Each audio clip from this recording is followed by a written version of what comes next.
Natapos na ng Mad Squad ang kanilang pangangaso ng lawin sa mataas na bukid ng damo.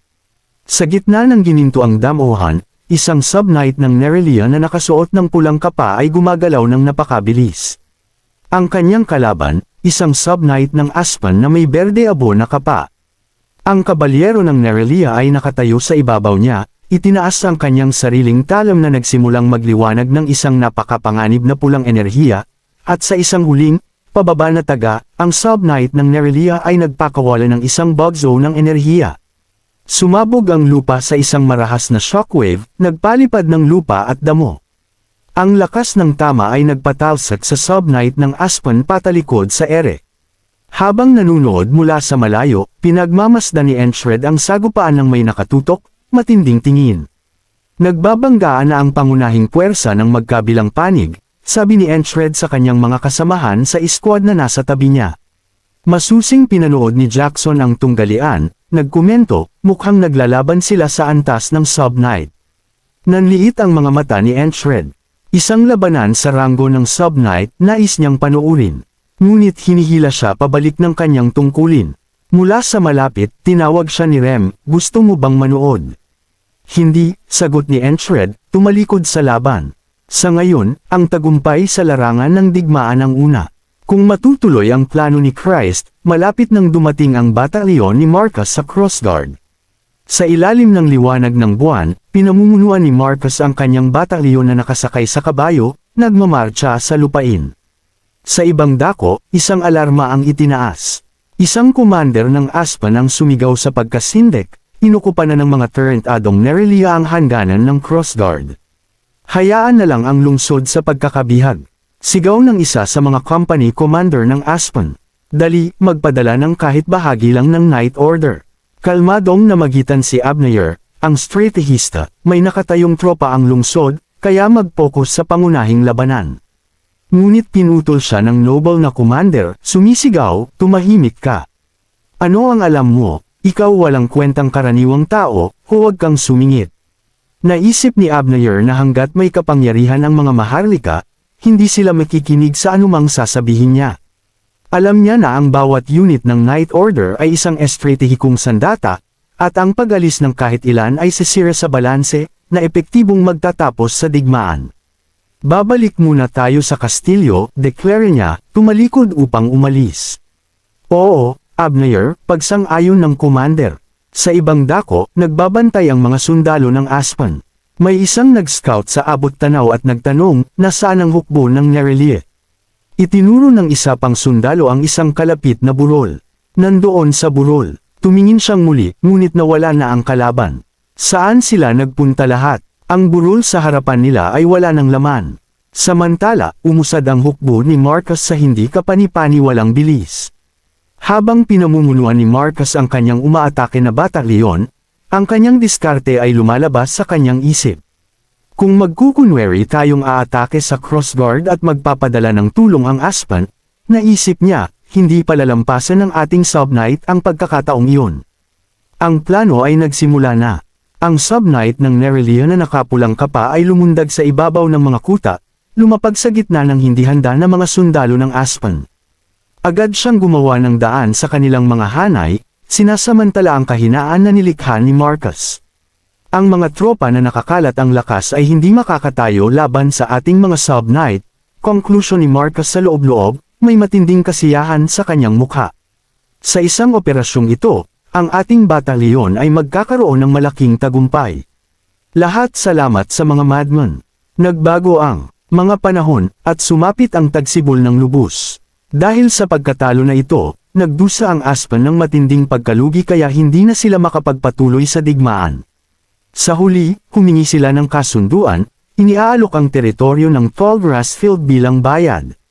Sa loob ng isang engranding bulwagan, iniharap ang kasunduan, at tinanggap ng Nerelia ang kasunduan. Bumukas ang mga tarangkahan, at nagmarcha ang mga sundalo. Tagsibol na at may buong pamumulaklak.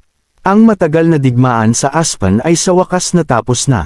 Nagmamarcha ang mga nagtagumpay na sundalo sa gitna ng naghihiyawang mga tao habang nag-uulan ng mga talulot ng bulaklak mula sa itaas. Si Entred at ang kanyang squad ay naglalakad kasama nila, may mukha ng tagumpay.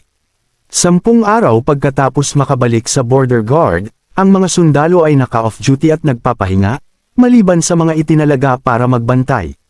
Ngunit hindi magawa iyon ni Enshred. Itinutulak niya ang sarili sa mahigpit na pagsasanay, walang sawang iniikot ang kanyang espada. Naisip niya sa sarili na maraming mga laban na kailangang balikan at tambak na mga pamamaraan na kailangang pag-aralan muli.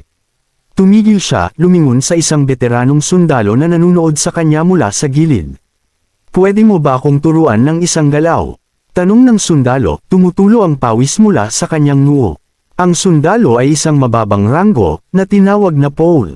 Nakilala siya ni Enshred, isa siya sa iilang sundalo na nagte-training ng walang tigil, tulad niya. Pinanood niya ang veteranong sundalo, napansin na si Paul ay napakaseryoso at isang pamilyar na mukha. Nag-aalangan si Enshred. "Bakit ako? Wala pa akong naturuan kahit sino," sabi niya. "Baka hindi ako makapagbigay ng magandang payo." "Paano naging problema iyon?" tanong ni Paul, hindi kumukurap ang tingin. Sa pagtingin kay Paul, nakita ni Enshred na ang kanyang mga mata ay puno ng pagnanasa. Ang tanawin ay nagpaalala sa kanya ng kanyang dating sarili, at dahil doon, hindi niya maaring baliwalain ang kahilingan. "Halika," sabi ni Enshred, may bahagyang ngiti sa kanyang mukha. "Makikipag-sparring ako sa iyo." Samantala, si Ragna ay naglalakad habang natutulog. Nang magsimula ang sagupaan, sumugod si Enshred, at walang kahirap-hirap na natalo at napatumba niya si Paul. "Kulang ang lakas ng iyong binti," sabi ni Enshred, itinuturo ang kanyang espada sa natamba na sundalo. Pilit tumayo si Paul, nagmamakaawa, pakiusap, isa pa. Si Ragna, isa sa mga kasamahan ni Enshred sa squad, ay nanunood mula sa gilid na may ngiti. Personal na nakikipag-sparring ang kapitan, naisip niya sa sarili. "Aba, dahil natuto siya sa isang dakilang guro tulad ko, sigurado akong maayos siyang magturo," isip ni Ragna. Ngunit, nanliit ang mga mata ni Ragna. Mukhang nakalimutan na mismo ng kapitan ang mga batayan ng swordsmanship, bulong niya. "Kailangan ko siyang paalalahanan yan mamaya." Madaling sinasangga ni Enshred ang isa pang atake ni Paul, na nagpatamba sa sundalo patalikod. Habang pinapanood niya si Paul, isang alaala ang lumitaw sa isip ni Enshred. "Naalala ko ang sinabi sa akin ng isang instructor, upang mapabuti ang iyong kasanayan, kailangan mo munang kilalanin kung nasaan ka." Dati ay tumitingin lang siya sa mga mas malakas sa kanya, tulad ng kanyang mga kasamahan sa squad. Ngunit ngayon, sa pagtingin kay Paul, nagsimula siyang makita ng malinaw. Sa kanyang isip, nag-i-imagine siya ng mahabang daan na kanyang nilakbay, naiintindihan kung saan siya eksaktong nakatayo ngayon, at kung ano ang kulang pa sa kanya. "Masyado akong nag-focus sa pamamaraan. Masyadong matagal na nagte-training," na pagtanto ni Enshred. "Kailangan kong bumalik sa mga batayan."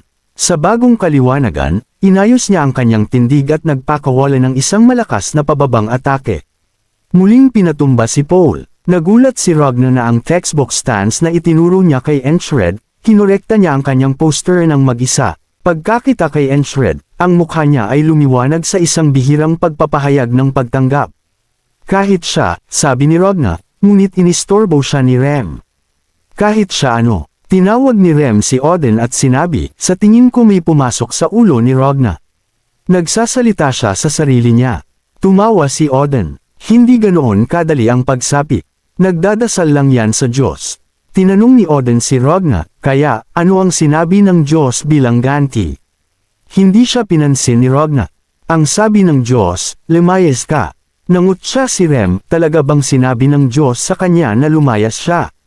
Napansin ni Enshred ang dalawang baliw na nag-aaway na naman, tinatawag ang isa't isa na barbaro at naghahatakan ng kwelyo. Sinubukan ni Odin na pakalmihin ang sitwasyon habang palihim na nag-e-enjoy sa palabas. Tinawag niya sina Rem at Ragna na magkapatid, sinabi niya, "Pakiusap, pigilan ninyo ang walang kwentang karahasan." Pero hindi niya talaga sila pinigilan. Sumanghal si Enshred. Ayan na naman sila. Sa sandaling iyon, lumabas si Jackson. "Maraming mata ang nakatingin sa iyo," sabi niya. Nagulat si Enshred at nagtaka kung kailan dumating si Jackson. "Ang ingay-ingay talagang mga bastardo," bulong niya. Pagkarinig nito, nagtanong si Jackson, "Sigurado ka bang gumagana ang sense training mo?" Naguluhan si Enshred at nagtanong, "Anong ibig mong sabihin?" Nagpatuloy si Jackson, ang mga mata ay hindi nakatingin sa mga handgal na yan. Nakatingin sila sayo. Napansin ni Enchred ang mga sundalo na nagbubulungan sa isa't isa. Ang swerte ni Paul. Siguro dapat mag-request din tayo ng sparring, sabi ng isa. Sayang lang ang oras ng pagpapahinga ng ganito. Kung magpapatuloy tayo sa pagsasanay, baka balang araw maging tulad tayo ni Enchred. Tahimik na nagmamasid si Commander Marcus. Mula sa isang pinuno ng squad lang sa baliw na tenyente, ang paglago ni Enchred ay naging simbolo ng pagbabago sa mga sundalo, ginawa siyang isang idolo, naisip niya. Habang umaakyat sa hagdan ng entablado, nire-reflect niya, ngayon si Enchred ay isang bayani na kinikilala ng lahat. Habang kinakausap ang mga sundalo at maharlika na nagtipon, sinabi ni Marcus. Narito tayo upang magbigay ng mga gantimpala para sa mga nag-ambag sa laban na ito. Kaninong kontribusyon ang pinakamalaki? Kung hindi kayo makasagot, ang ulo ninyo ay hindi man lang akmang pagsabitan ng helmet. Nagbulungan ng pagpuna ang mga maharlika. Ang vulgar na pananalita, mula pa sa isang tao sa isa sa 5 maharlikang bahay, talagang bulong nila. Hindi sila pinansin ni Marcus. Alam niyang iba ang nararamdaman ng mga sundalo. Pagkatapos ay inihayag niya, ang nagdala sa labanan sa tagumpay, humakbang pasulong. Muntikan na niyang sabihin, baliw, ngunit itinama niya ang sarili. Ang independenteng Tenyente Enchred, humakbang pasulong. Habang umaakyat si Enchred sa hagdan patungo sa entablado, naisip niya ang parehong plataporma na kanyang tinayuan noong sinira niya ang Fog of Massacre spell. Ngunit hindi tulad noon, walang mga pang-iinsulto, tanging katahimikan na puno ng pokus, respeto, at paghanga. Nagsalita si Commander Marcus, pinag-isipan ko ng mabuti kung ano ang makakapagbigay kasiyahan sa isang sundalo na napakarami ng nakamit. Ipinapakita ang kahon na ito, isang gantimpala na nagpapakita ng aking pinakadakilang sinseridad at respeto. Habang binubuksan ng Commander ang kahon, lumaki ang mga mata ni Enchred.